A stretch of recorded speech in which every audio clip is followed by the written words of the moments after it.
My next visit through the forest of antiques was to Michel Bean, who specializes in antique textiles and is passionate about Provence.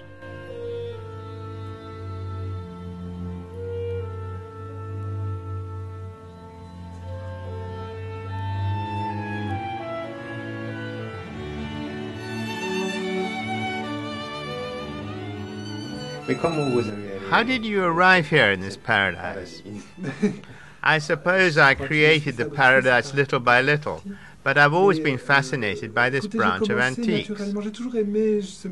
In the early years, I tried all sorts of antiques, furniture and all sorts of objects, and even then textiles,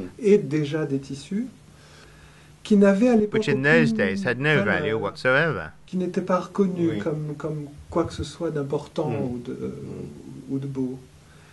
Mais je les achetais quand même, et puis c'était pour cette raison une époque où they had no price and it was possible to find real treasures for nothing.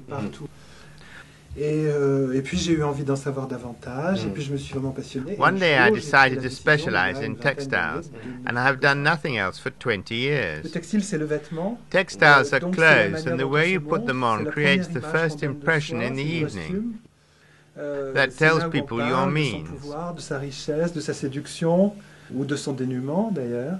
Le textile était un enjeu tel qu'il a occasionné des guerres, qu'on a tué, pillé. The big plague in 1720, which decimated half Provence, arrived on a boat from India, which was laden with cottons gaily printed for the elegant ladies of Provence. Sur un bateau d'indienne, sur un bateau de coton imprimé, joli et fleuri, pour que les élégantes provençales se fassent de jolis jupons, voilà.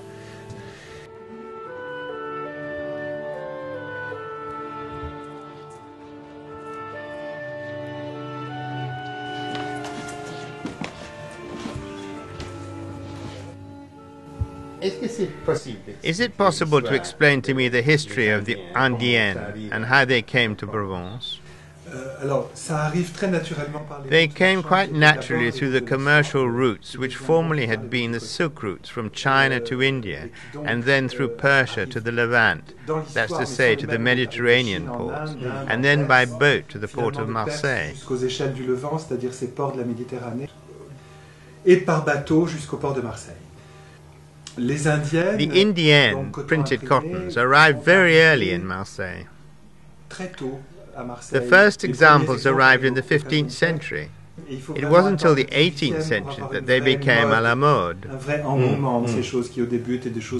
They became wildly fashionable at the end of the 18th century. How is it done? It's done in two ways. There are two techniques. They are printed on a block of wood, something we've been doing in Provence since the 18th century. That's to say, a block of sculptured wood.